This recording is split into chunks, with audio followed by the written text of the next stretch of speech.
Welcome to Hypnosis Made Simple. This is a free course I've created that's only going to be about an hour long, and it's going to give you the foundational understanding of hypnosis you need to be able to do hypnosis in an amateur context without having to refer to scripts. And many professionals often feel like they have to use scripts because they have to get the words right. And I'm going to give you a very different paradigm for how to think about hypnosis and how to approach hypnosis. I am a practicing professional of 15 years. It's now 2021, so I started my practice in 2006, 15 years ago. And during this time, as I've developed my understanding of hypnosis, in many ways, my understanding has started to deviate from many of the concepts and principles I had learned originally in my courses. For example, for a hypnotherapist, I don't talk very much about the unconscious mind, and I don't even make too big of a deal out of hypnosis, the H word. Instead, I spend much more time thinking about the ideas I'm communicating. I spend much more time thinking about what kinds of perspectives or attitudes that, when fully adopted, are going to help my clients with the challenges that they face.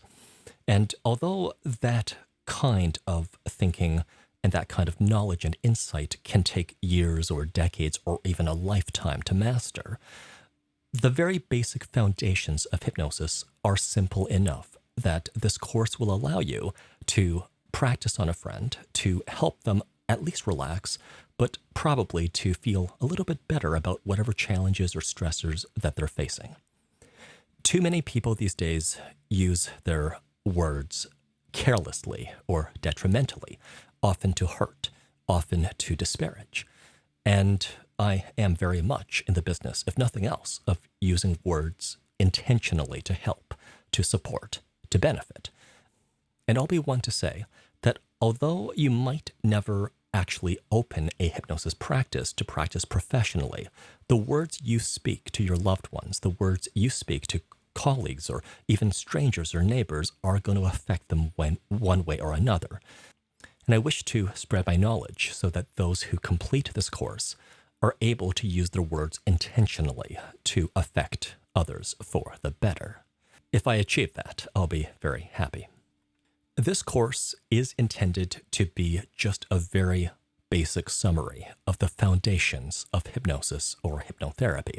It's also a summary that comes very much from my perspective. So the books I had read, the ways I had practiced, and also the populations I've worked with over my 15 years of practice. To give you a little bit more background so you know where I'm coming from, my degree was in English literature. I also had a minor in biology and a minor in semiotics, the study of signs and symbols from the University of Toronto. I started my practice when I was 23 years old, so I've been doing hypnotherapy literally my entire adult life. My clientele tends to come from downtown Toronto or the surrounding areas, so they tend to skew affluent. Overall, I would say that my practice tends to attract professionals, managers, and other populations that might not go out of their way too much to seek a hypnotherapist. Often they were referred by either a medical professional or by someone they know who had done hypnosis in the past. I'm very proud that I've been able to practice in the way that I have so that I could have a practice that's in line with my worldview, and I don't feel like I have to bring any element of the spiritual, and I don't have to overly complicate hypnosis, and I don't have to make it more mystical than it is. So over the years, I've had a number of slogans for my business. One of them is safe and effective hypnosis, real world results. The current one is we make hypnosis make sense. And I think a future slogan for my business or for a course that I make could be titled Quality Thoughts Spoken Well. If you ask me to summarize hypnosis in a nutshell, Quality Thoughts Spoken Well is the best summary I can come up at this point in my career in 2021. Over the years, I'm sure my thinking will evolve, but one of the target audiences for this course will be people who are thinking about training with me in a longer professional certification course, or even a shorter paid course online. And another potential audience for this course will be people who might want to engage with me one-on-one. But most people watching this course, I believe, will be recreational hypnotists or amateur hypnotists who don't really have any intention of starting a hypnosis practice, which all people want to say is not an easy endeavor. It's not easy to make a living doing hypnotherapy professionally. There are many reasons for it, but it's beyond the scope of this program. I believe that most people taking this course are people who want to do as I've described, which is to use their words intentionally to help the people in their lives. They want to be able to bring some comfort and some relaxation and some peace to their spouse or to their parents or to their children or to their friends or to their neighbors or to their community. If you fall into any of those categories, this course is very much for you. Let's start with definitions. If you ask 100 different hypnotists to define hypnosis, you'll probably get at least 90 or maybe 100 different answers, because there are as many schools of thought in the hypnotherapy world as there are instructors. So the definition I'm going to give to you might not be the same as what you've read or heard elsewhere, but this is the working definition that the rest of the course will be based on. We're going to define hypnosis as the suspension of analytical thinking on the client's part in order for them to open their minds to accept new ideas, and as wholeheartedly and completely as they can. Now, this definition is a modification of Dave Ellman's definition, to give credit where credit is due. I've sort of modernized the language, but it comes in two parts. It's first suspending analytical or critical thinking, or suspending disbelief. And after analytical thinking has been suspended, it's then the client fully accepting ideas and perspectives and attitudes and thoughts that are going to help them with the issue or issues that they have and which are suggested by the hypnotist. Many definitions of hypnosis will talk about it as just a relaxed state, but it's not just relaxation. Simple relaxation doesn't necessarily open a person's mind. It doesn't necessarily allow them to accept new ideas and more wholeheartedly. People can go to vacation and they might smoke more on vacation despite being more relaxed. So as a working definition, defining hypnosis as just relaxation without differentiating it from relaxation is not a particularly useful definition. Now I'm going to introduce a concept called the hypnotic contract. And once you grasp this concept, hypnosis is going to make much more sense to you. It's often unspoken, it's often unseen, and a lot of hypnotists have not been exposed to this idea yet for some reason. But to give credit where credit is due, I first heard of this idea from Gerald Kine, who sadly passed away a number of years ago. A few slides later, I'll loop back to the hypnotic contract when I'm defining the client's role versus the hypnotist's role. But for now, just understand that it's how the cooperation between the hypnotist and the client is defined. If you've done any reading or research into hypnosis, you've probably seen a list of myths and misconceptions about hypnosis. I'll just very briefly recap what hypnosis definitely isn't. As I mentioned a short time ago, hypnosis is not just relaxation. It's also not sleep or literal unconsciousness. So people in hypnosis can hear what the hypnotist is saying. They're supposed to hear what the hypnotist is saying. In fact, if I think a client has fallen asleep, it would be a disservice to them if I kept going. If they fall asleep, I have to wake them up and bring them back into hypnosis, which again is not sleep. It's better described as that state where you're not quite fully awake, but not fully asleep yet. It's this in-between state, similar to when you wake up on a Sunday morning and you don't have any kind of work that you have to do, so you're kind of half awake and half asleep. Time will feel like it flies by, you will be very relaxed, but you can't be said to be asleep, although you might not be said to be completely awake either. Hypnosis also is not literal unconsciousness. Hypnotists often use the word unconscious to refer to those processes in the mind or memories or impulses or desires that are not being held in conscious awareness. But that's very different from the entirety of a person being unconscious. So please don't confuse the two uses of that word. Hypnosis is not mind control. It's not any way where the hypnotist makes the client completely suggestible. Hypnosis only just makes the client more suggestible. It's this lack of complete suggestibility that requires the hypnotist to put skill and thought and art into the work that they do. If people in hypnosis were completely suggestible or could be mind controlled, there would not have to be any kind of art in thinking about the language or the ideas or the thoughts that are communicated. You could just hypnotize someone, tell them they're a non-smoker, and that's it. But unfortunately, people are much more complicated than that. They need stepping stones. They need some guidance. They need a lot more than simply being just told what to do.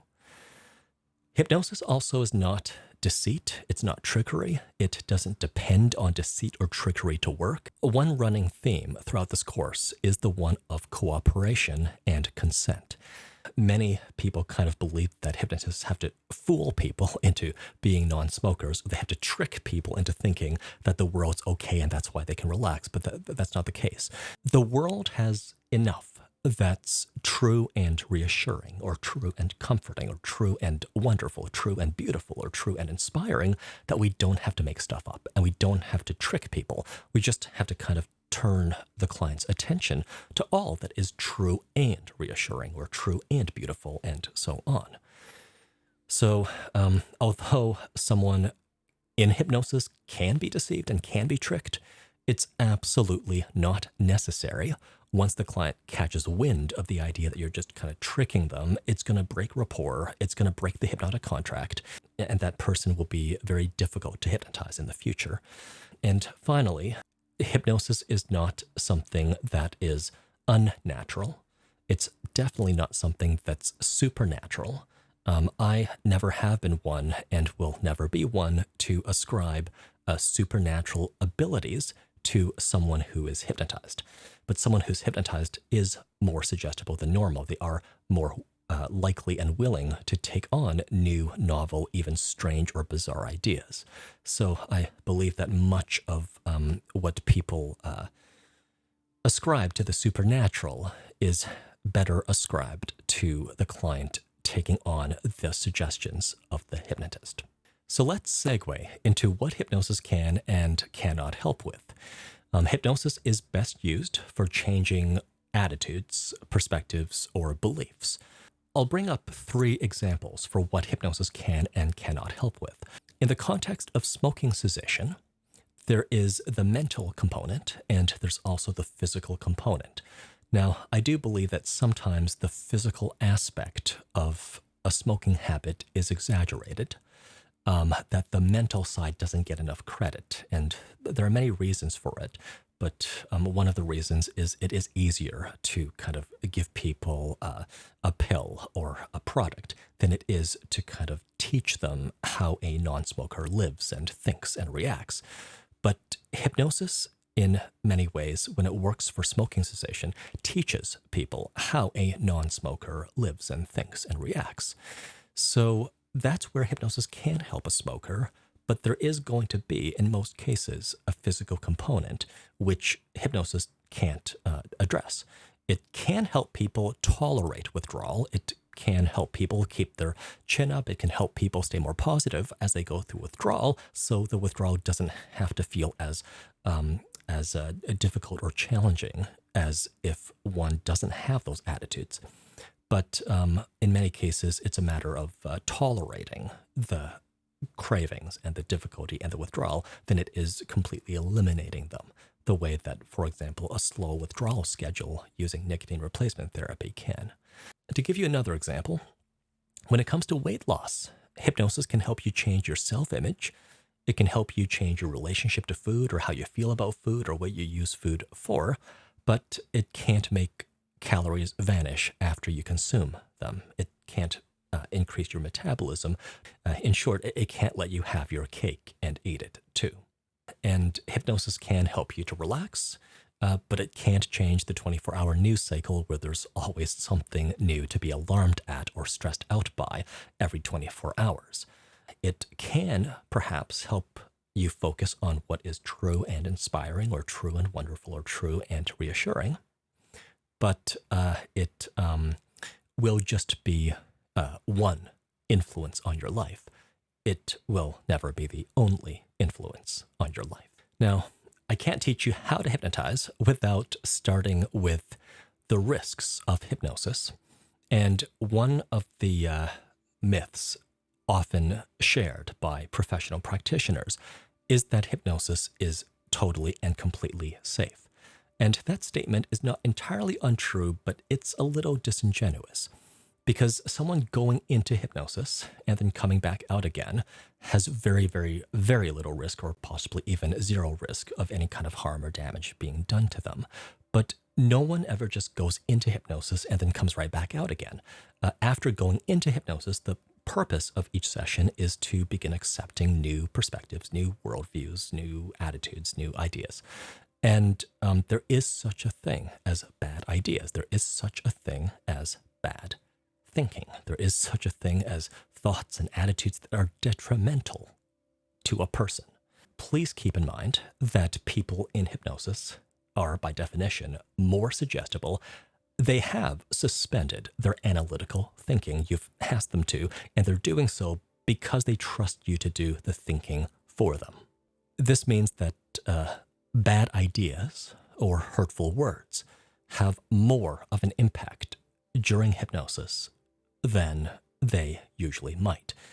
Normally, a client's guard might be up. Normally, they might not just take every word at face value. But hypnosis is a special form of communication where you are specifically asking the client to believe you, to listen to you, and not to analyze what you're saying. And I can't overstate the importance of respecting this specialized form of communication. Later, I'll talk a little bit more about guidelines and sort of what kind of mindset to have when you're doing hypnosis. But for now, I'll say that you should never be careless with consent. You should never be careless with the fact that someone trusts you enough to suspend their disbelief and to suspend their analysis as you speak to them. Another point I'll make is that hypnosis in the public consciousness has often been associated with looking at a person's past, whether it's so-called past lives, or whether it's someone's childhood or adolescence or earlier adult life. In my experience, it's usually not necessary, at least in most of the cases I see, to be looking at the client's past. There are no answers or solutions often to be found by looking at the client's past. The answers and solutions are better found in the thinking of people who don't have the problem that your client has. So even in professional practice, it's often unnecessary to be exploring the client's past.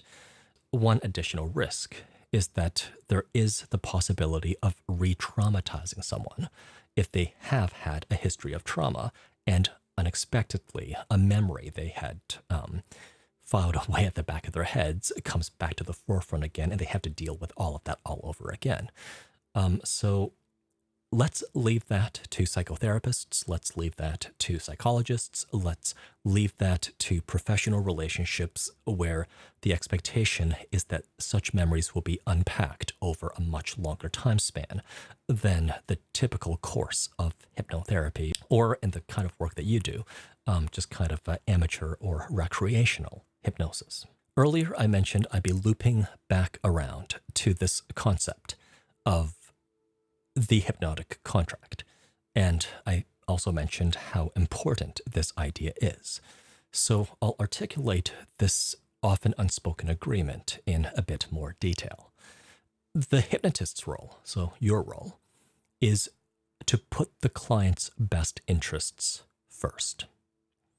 To put your client's best interests before your own, in other words.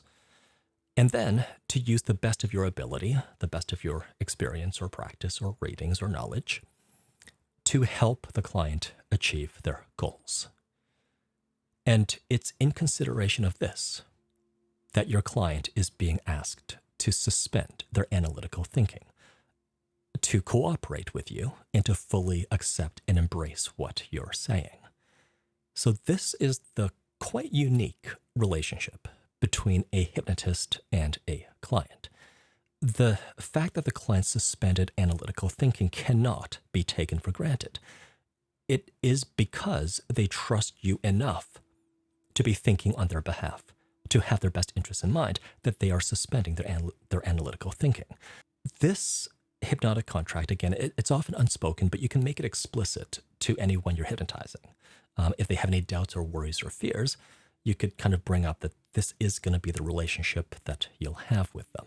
Without this kind of relationship, so without the client listening and accepting wholeheartedly, hypnosis cannot occur. And a client can't listen and accept what you're saying wholeheartedly if you don't have their best interests in mind, if you have selfish interests in mind, or if you're saying things that just don't make sense. So far, my lectures have been somewhat theoretical. Now we're going to get into the second part of this course, which is how to hypnotize.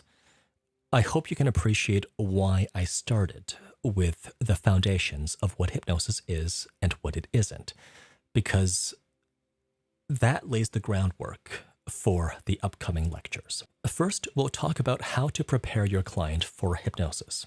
First, make sure that they're physically comfortable. Make sure they can relax completely without discomfort. So usually when people sit in a chair such as this one, unless their head and neck are supported, their head might fall to one side or it might lean backward. And very often they'll develop discomfort in their neck or in their back. So a totally upright chair like this is not usually ideal. A bed also usually isn't ideal because many people will fall asleep in bed. So the ideal furniture is halfway between. In my office, we have these really big, soft, cushy recliners. In your own home, you might prop up some pillows or you might use a couch. But the objective is to make sure you are relaxed enough and well supported enough that your body can go limp, but not so comfortable that you're likely to fall asleep.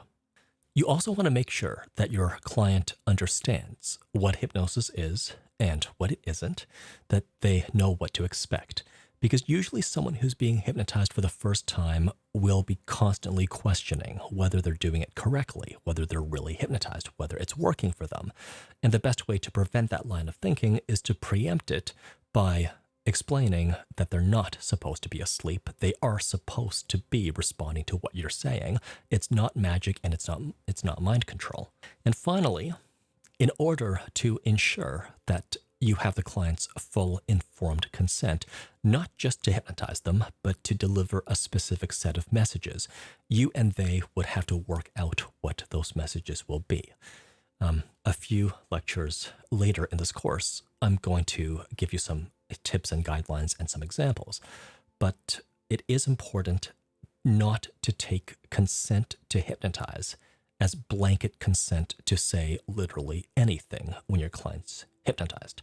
There is such a thing as consent to hypnotize, and there's also something beyond that, which is consent to receive a certain set of suggestions or messages. In my professional work, I'll literally write out a treatment plan listing the attitudes I'm going to communicate to the client in their sessions so that they can approve it before I work with them at all. In your recreational hypnosis or in your amateur hypnosis, and I use amateur, by the way, to describe a love for something. So people who do hypnosis, not to get paid, but because they love it, kudos to you. Having the client's full informed consent means that halfway through the session, they're not going to put their guard up because you start talking about something that they haven't agreed to accept or hear. Again, hypnosis doesn't make the client completely suggestible. It just makes them more suggestible. But that suggestibility, which is a result of the hypnotic contract and the trust and the rapport that you have with them, it can sometimes be quite fragile, such that if you say anything that just completely misses the mark, the guards back up and they're not in hypnosis anymore. And, then they can't benefit from anything else you say in that session. So please make sure that you and the client understand each other before the session begins. Of course, you are an entire half of the hypnotic relationship. So here are some tips for how to make sure that you're doing the best that you can when you're hypnotizing a client. First, make sure that you're able to put your own interests aside and to put your client's best interests first. Now, if you're in a situation where you can't do this, so for example, if you're hypnotizing your child to do more homework or to stop smoking marijuana, if you literally can't put your own interests aside and you feel like you can't really do your work as a hypnotist, that's the right time to involve a professional. Now, a professional might not completely take your side either because the client will be the child. But at least a professional will have some distance. They'll be able to have a more objective or rational assessment of what the client needs to hear. Whereas if your emotions get involved, or if you're working with a close family member, or if you're heavily invested in specific outcomes, you don't have that objectivity. Generally, at least when it comes to more serious issues than just relaxation or some positivity, I would say just don't work with family and don't work with close friends. It's the same way that a surgeon or a doctor ethically is not supposed to be working with family or friends. It's because they can't gain the emotional distance or objectivity to treat that patient properly. With hypnosis, it's the same thing. In most cases, your interests and your client's interests align, even if they are a friend of yours, even if they are family, because if you're doing something like relaxation, or if you're doing something like positivity during a pandemic, then everyone kind of wants the client to be happier, more forward-looking, more positive, and so on. So in that case, there isn't necessarily a conflict, but you do want to make sure that you are able to put your client's best interests before your own, and also to treat them as a person with their own thoughts and consciousness. It will ultimately be up to them whether they accept or whether they don't accept what you have to say. You also want to have in your mind a clear intention for the session. It's kind of like when you sit down to write an essay, you want to have a thesis statement, and then everything else you write into the essay and all the references you cite fit under that one sentence thesis statement. With hypnosis, you want to have an intention. So you're going to hypnotize this person in order to help them put behind them how their boss yelled at them at work. You're going to hypnotize this person to help them along their path to becoming a non-smoker. So you want to set that intention. It'll help to focus your own thoughts. But one other effect that it has is it ensures that your voice is sincere. It's very hard to micromanage your voice. Even if you're a professional actor, it's hard to micromanage your voice to sound sincere or to sound authentic. And if I were to pick out one quality of a good hypnotic voice, sincerity would be at or near the top of my list. So if you go into a session without a clear intention, sometimes you might be concerned about the words you're going to say next, or whether the client's really hypnotized, or, these things that are peripheral to the main point. The main point of any hypnosis session is to use your words to affect someone else's perspectives or attitudes or worldview or beliefs. So you just have to decide how specifically you intend to influence them and set that intention so that you can speak from that intention. You want to make sure the message is clear in your head. And this could be one message, or it could be a few messages. As a beginner, you shouldn't overburden yourself by trying to put a dozen messages into each session. I would rather have you do half a dozen sessions or a full dozen sessions containing those dozen messages. Once the message is clear in your mind, you'll be able to speak about it sincerely. And I want to point out that in most of life, in conversations with friends, in workplace conversations over the water cooler, even in conversations with strangers you're meeting at a party, you don't really have to plan out or think out what you have to say. The words just kind of come out of your mouth because you are speaking sincerely, you're speaking authentically, and you don't have to really prepare to speak authentically. And when it comes to practicing hypnosis without using scripts, I would strongly encourage you to look deep into your own heart, look deeply into your own thoughts and beliefs and worldview and feelings, and look for what's true and reassuring. Look for what's true and inspiring or true and beneficial that serves your client's best interests. Because there's a lot more knowledge and life experience and wisdom in you that you might have been giving yourself credit for. Very often, if you go and look in a script book, or if you kind of look elsewhere for messages to communicate to your clients, they're about as good as what you can come up with if you do a deep look into your inner world at perhaps messages that have resonated with you, or how you dealt with a difficult time in your life. If you look inward and then speak sincerely and authentically, you don't have to micromanage your voice. The right voice tone is going to come out. Finally, you want to breathe deeply and breathe slowly. During this kind of hypnosis session, you'll be talking almost nonstop throughout the entire session, and it is by breathing deeply and rhythmically and slowly that you're able to support your voice well. I'm going to introduce a simple induction and a simple deepener. If you look at other courses, or if you search the web, you can find potentially hundreds of different hypnotic inductions. You could find just as many deepeners. In my practice, there's only a very small handful of inductions and deepeners that I'll go to, and I haven't really needed any more.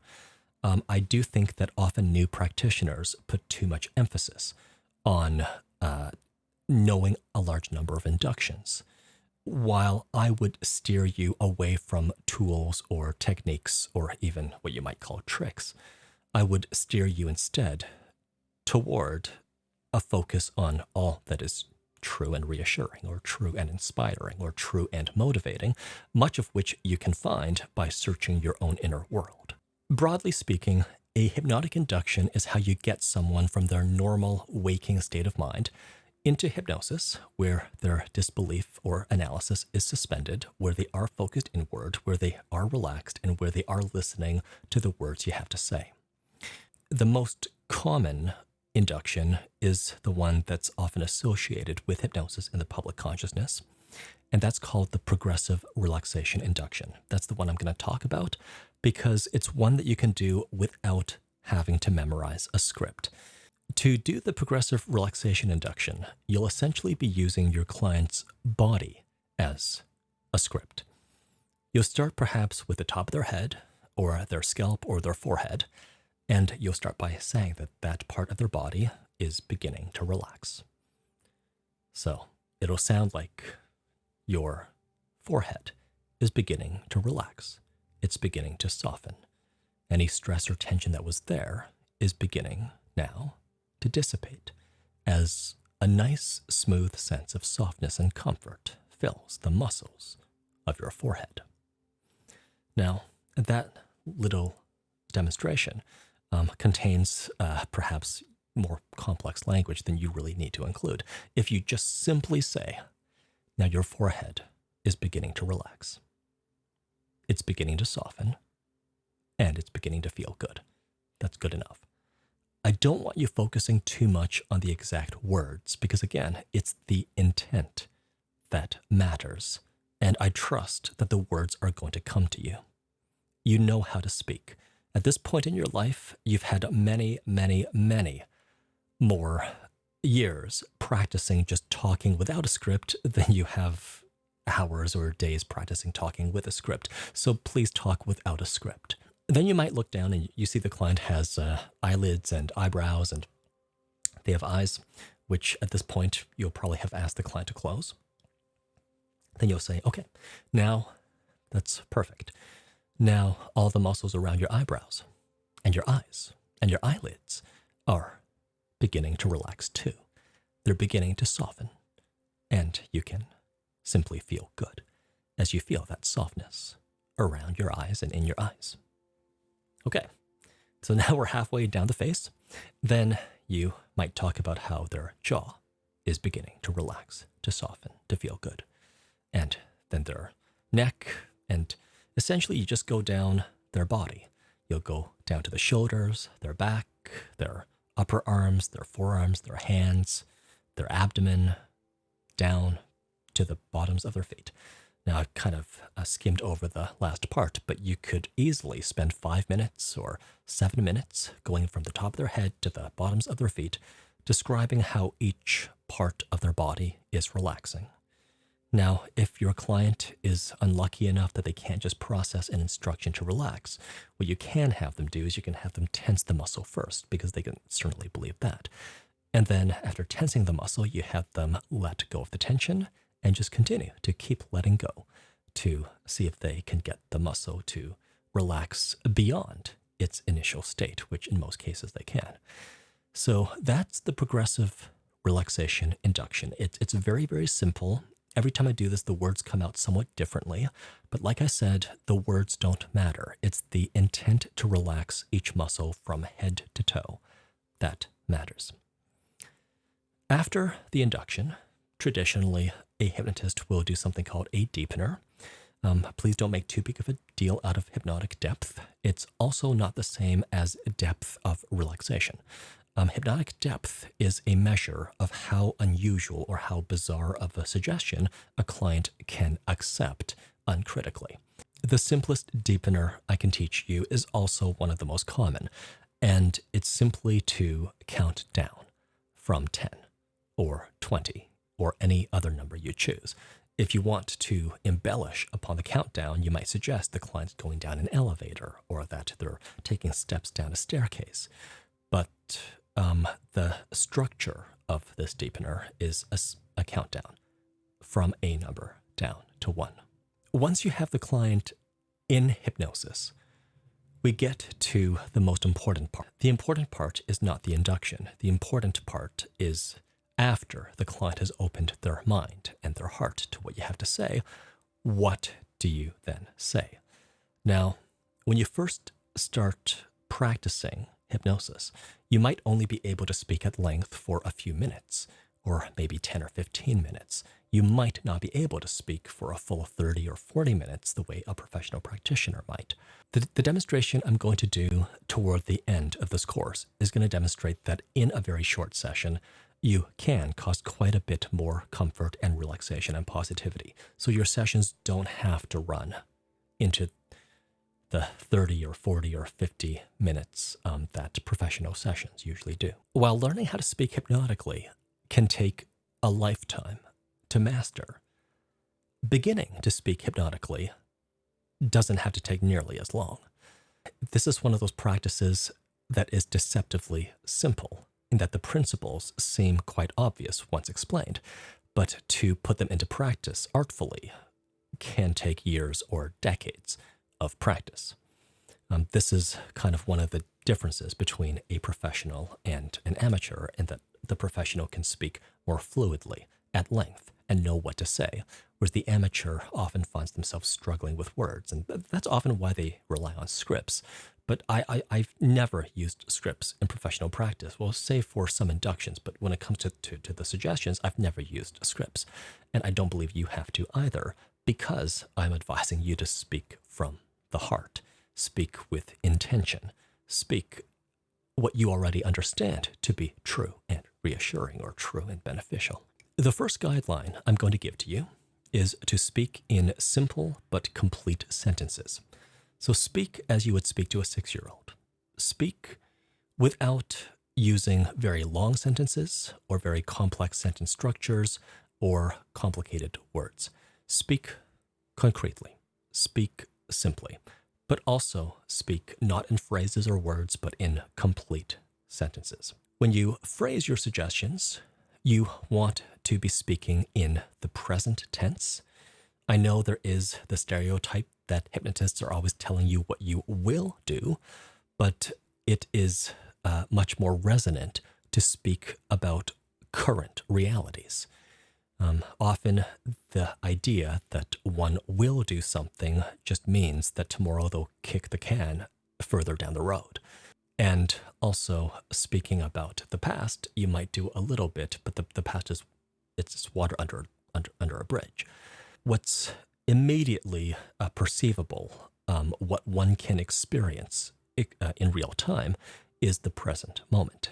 And you want to speak to the present moment, and you also ideally want to speak kind of universal truths to the present moment. I can actually see on my screen here that in the bottom right corner of the slide, the phrase universal truths is cut off, but that's what it says. You want to make positive statements, and I'm not just saying emotionally positive or that makes someone feel good. What I mean by making positive statements is that you want to tell your client what to do, not what not to do. If you've ever trained a dog or if you've ever had children, you kind of understand how this works. You could be pulling the slipper out of the dog's mouth all you want, and the dog just kind of wants to grab onto it and thinks it's a game. But if you say, hey, look, over here, this is really cool, then the dog drops the slipper and runs over there. So you want to give your client what to think and what to imagine and what to do as opposed to what not to. Another way to state this is that there's the old phenomenon where if someone says, don't think of a pink elephant, what comes to mind is a pink elephant. If you want someone not to think of a pink elephant, you might instead suggest think of a blue rhino or an orange giraffe, and then there's no pink elephant in their head anymore. So this is a very simple concept, but it often goes against the way that that many people naturally speak. So you could spend quite a bit of time just kind of getting into the habit of speaking sentences that are in the present tense and in the positive, rather than in the future or past tense, rather than in the negative. At the start of this course, I had talked about how hypnosis is not deceit. It doesn't require the hypnotist to trick the client. I'm going to double down on the message that hypnosis is not trickery or deceit by telling you to say only what is heartfelt, what is genuine, what is authentic, what is truthful.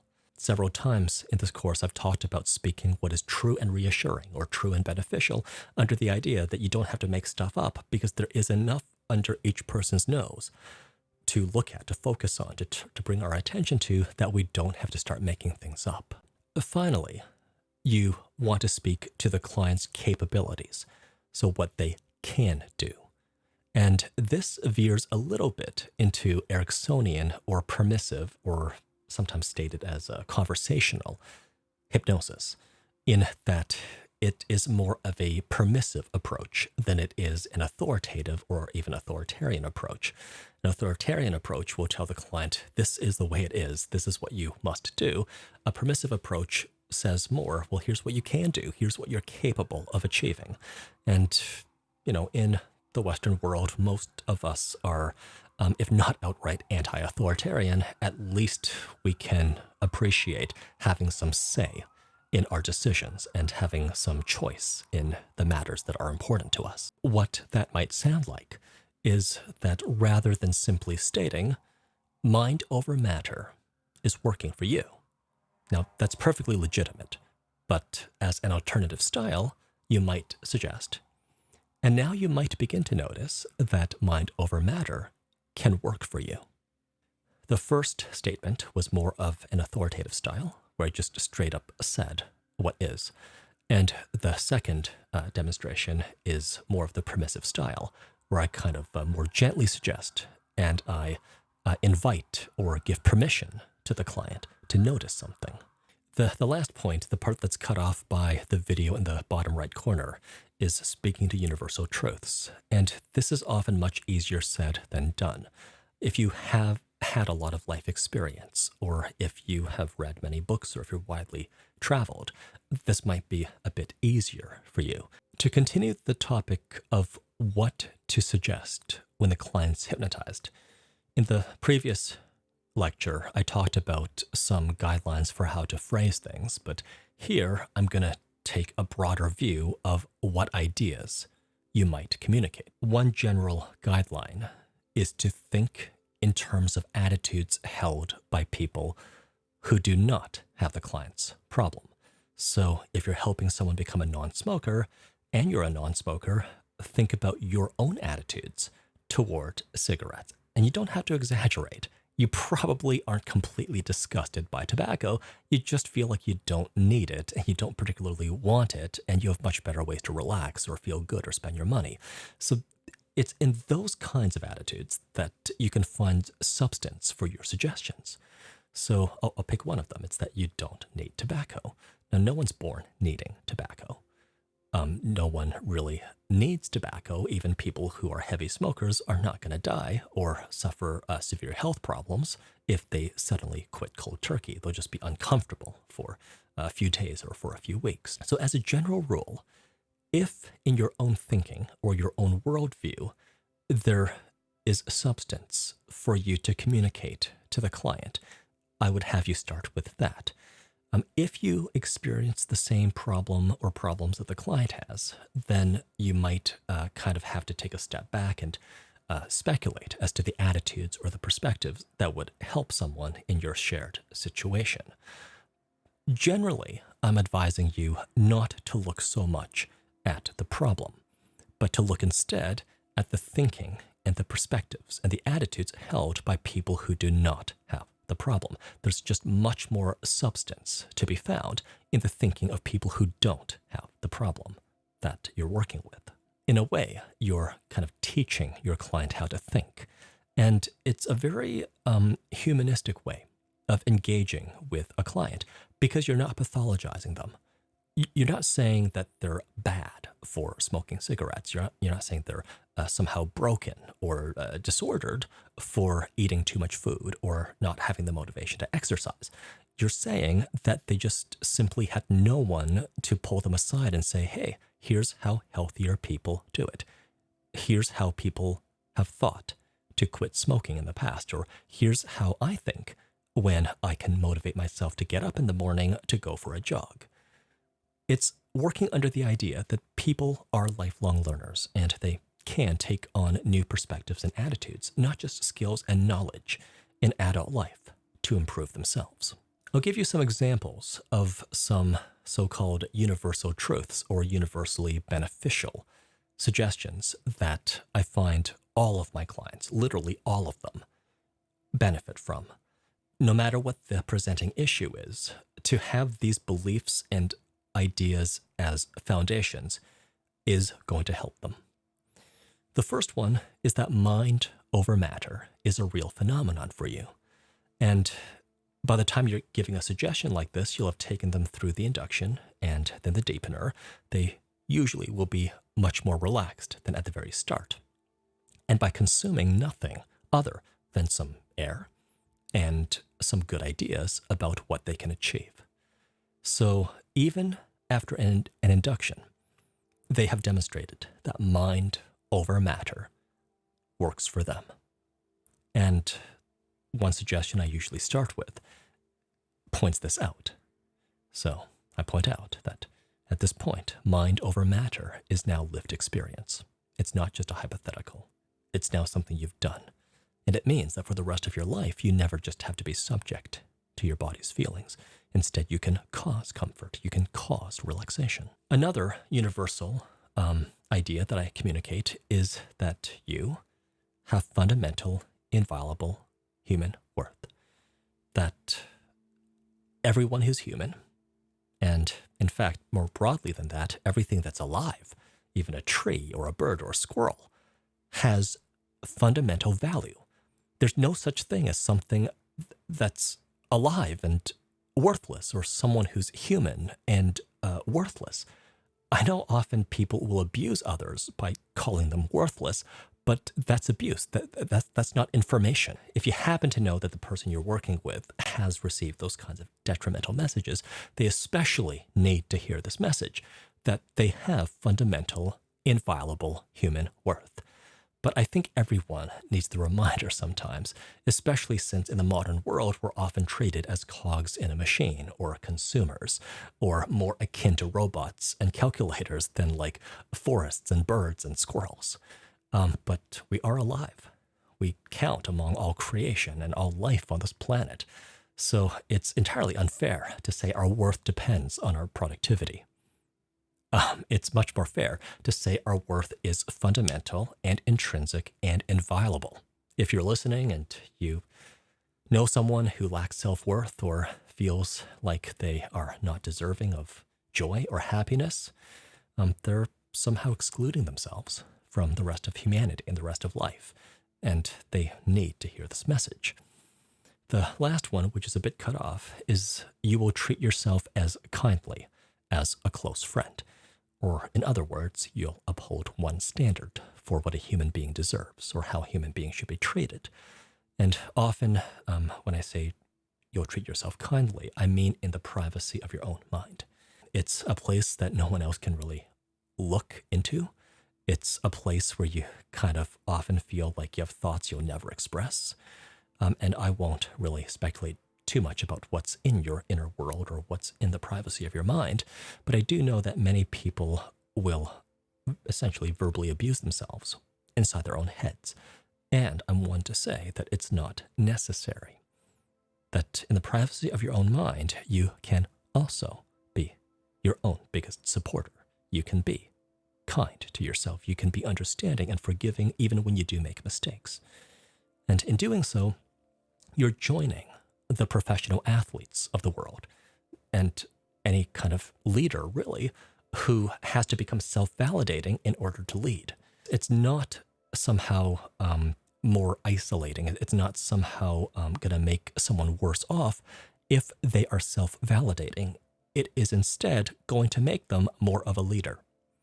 So this is another one of those universal truths or universally beneficial ideas that I want all of my clients, and now that I'm making these videos, all of my listeners or students to fully internalize and then spread in the world. Finally, after the suggestions have been given, you would then emerge the client.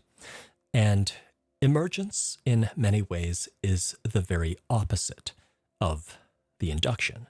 So the induction gets the client to relax, to focus inward, and to suspend analytical thinking. The emergence, conversely, gets the client to be re-energized, to focus outward to the real world, and also to re-engage with their own thoughts. People after a session often are quite contemplative, quite reflective, especially when you've given them many new ideas and good ideas to think about. You do want to be aware that right after a session is over, the client is going to be more suggestible than usual. So you don't want to say anything that could unwind or compromise the suggestions that you just gave. Instead, if anything, you want to continue giving affirmative suggestions, even after the clients open their eyes at the end of their session. The simplest emergence that you could do is a count up. You could give suggestions in between every count, as I'll demonstrate shortly. Even if you don't do a lengthy or a complete emergence, the client is going to exit from hypnosis by themselves anyway, just like everyone who's taking a nap or falling asleep is going to be waking up after their nap is over. And now we're going to get to the part that ties everything together. I'm going to be doing a demonstration of a very brief hypnosis session that incorporates what we have talked about, and I'm going to give suggestions to make you into a more confident and comfortable hypnotist. I don't know much about you other than that you're interested in learning about hypnosis, so I figure this is a fairly safe topic to cover. First, I would ask you to go through this analyzing what I am doing. So I'm asking you to keep your critical mind engaged, to tie what I'm doing in with the previous lectures of this course. And then, if you like, you can rewind, go to the start of this demonstration, then close your eyes and actually participate as a client in this demonstration. What you're likely to notice is that these two experiences are very different. When you engage with my words with an analytical mind, my words don't affect you as emotionally, even if you have a better cognitive understanding of what I'm saying. Whereas if you engage in the session, if you suspend disbelief, in other words, then you might not gain as much of an intellectual understanding, but the words I speak will resonate with you on more of an emotional level. So I will encourage you to do that. Without any further ado, I'm going to make sure that you're comfortable, that you do consent to be hearing the words I'll be speaking. Again, it's to support your being more confident as a hypnotist. Whenever you're ready, close your eyes, take a deep breath, and get as comfortable as you can get. Make sure that every muscle from head to toe can be loose and limp and comfortable. And with your eyes closed, I'll ask you to bring all of your attention up to the top of your head. And with your attention there, notice how the top of your head and your forehead are beginning to soften, loosen, and relax. That's right. Foreheads don't just tense or become stressed, they also soften, loosen, they smooth out so that they can be relaxed. Now's the right time for it. Then feel that relaxation spread down to the muscles around your eyebrows and your eyes and your eyelids. Let those muscles become very soft, very loose, and very, very comfortable. That's right.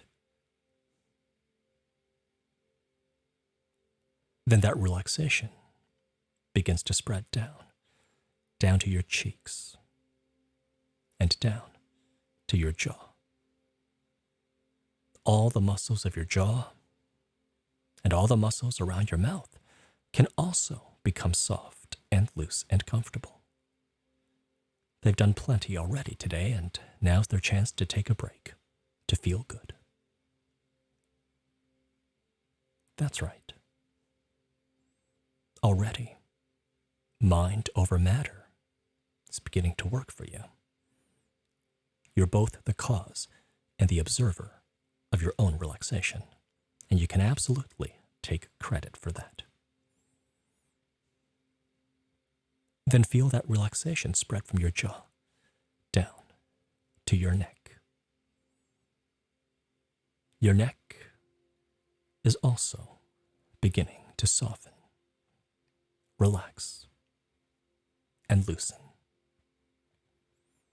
It isn't just because I say so. It's because you're causing relaxation in your neck. Of course, it can still hold your head upright or in a very comfortable position, but it can release any unnecessary tension that would be there. Then feel that relaxation spread down to your shoulders.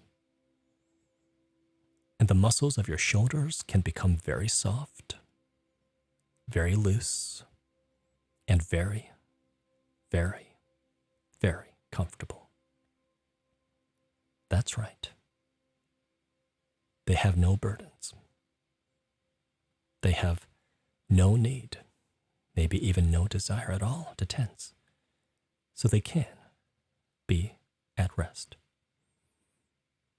Then feel that relaxation spread from your shoulders, down your back, all the way down the broad muscles to your lower back. That's right. You can enjoy the softness that you're causing.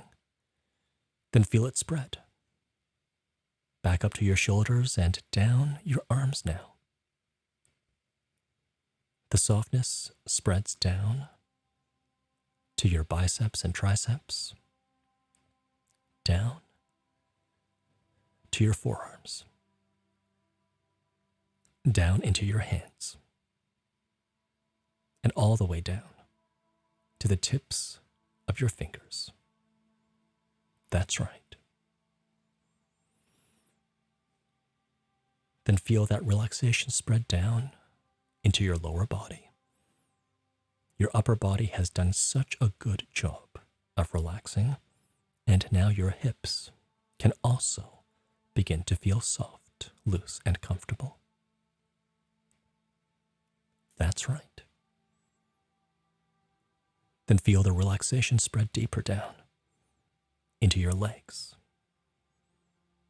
The muscles of your legs can become very soft, very loose, and very, very comfortable. The relaxation goes down past your knees, into your calves.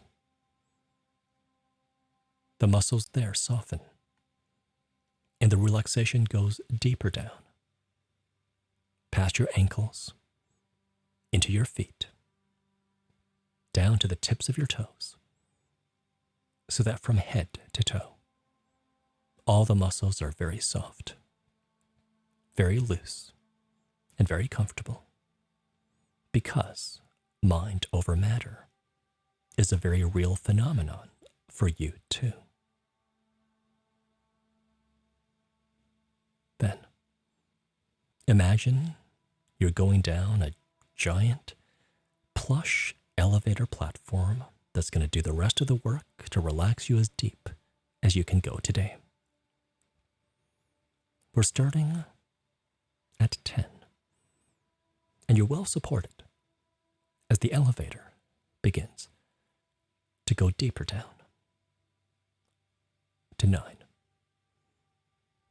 and you're being lowered down to 8 as you still feel well supported and very relaxed, very comfortable, going deeper down past 8 to 7,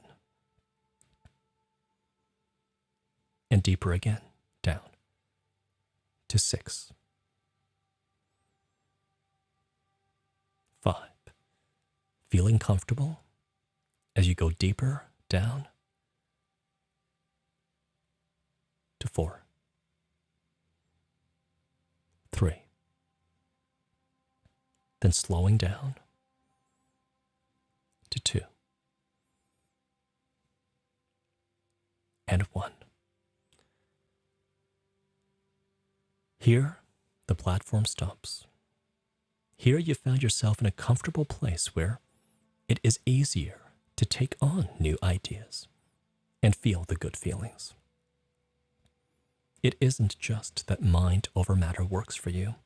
It's that you can adopt new ideas, perspectives, attitudes in adult life. For the rest of your life, you will be adopting good ideas wherever you find them. And then you'll be speaking them out loud to others. As a hypnotist, your words do have the power to affect those who listen. You'll choose words to affect others for the better, to spread more messages of peace and harmony, comfort, connection, to build bridges, to cause better experiences of life. You can trust that your life experience and all of your readings and everything you've learned over your lifetime is enough, that you can draw upon it to find the right words. You can trust that when you speak from the heart, with your client's best interests in mind, that the right words will come out. Especially since there will be no deceit in your heart or your conscience, you can speak freely. You are both focused on your inner world and how your client will be feeling. More and more, you will be able to do for others what I am now doing for you. More and more, you can fully accept and embrace your capabilities as a hypnotist. More and more, You'll use your words, your voice, your speech to cause good feelings within yourself and with others. You can see your own fundamental, inviolable human worth. You can feel it in every breath that continues to prove you're still alive, therefore worthy. You can also see the inviolable fundamental worth in others too, especially when you have a client in front of you who's opened their heart and mind to all that you have to say. You understand how mind over matter works for everyone, with no exceptions. And when it's not harnessed, too often it works detrimentally. As a hypnotist, you are harnessing mind over matter to cause better feelings, feelings that are grounded in all that's true and reassuring, or true and beneficial, or true and inspiring, true and beautiful, or true and wonderful.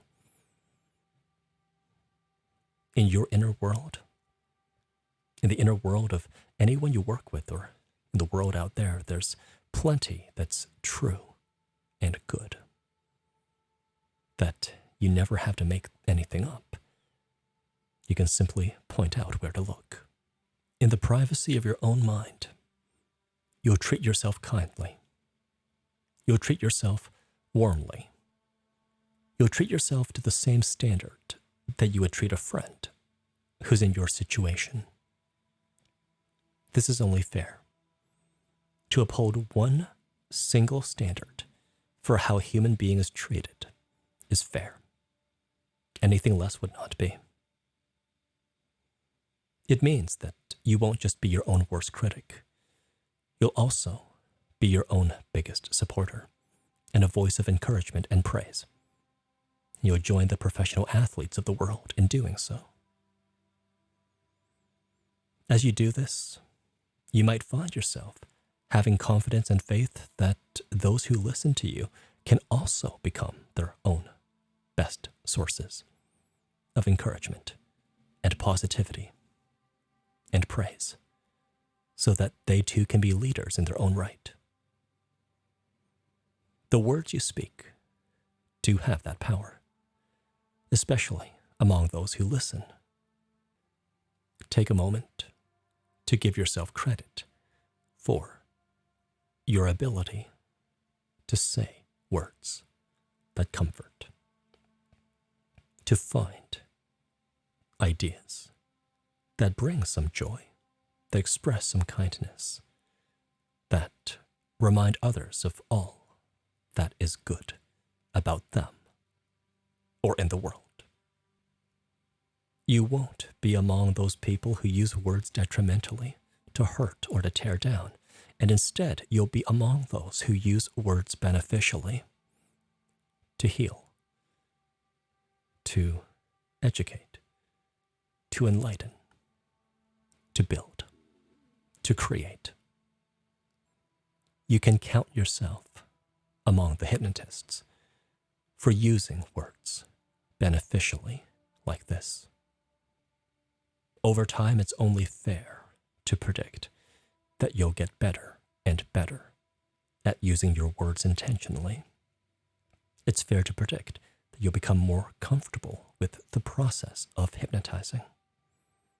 Until then, you can have as much confidence and faith in yourself as your clients have for you. Let it all sink in. As I count, begin to bring all of your attention outward. Feel energy return with every count, and slowly return back to the room that you're in and back to the world. 1. Become aware now of where your hands and feet are resting. Become aware, perhaps, of sounds outside the sound of my voice. 2. Notice where you are, what you have planned after this course is over, and perhaps the first person you'll hypnotize.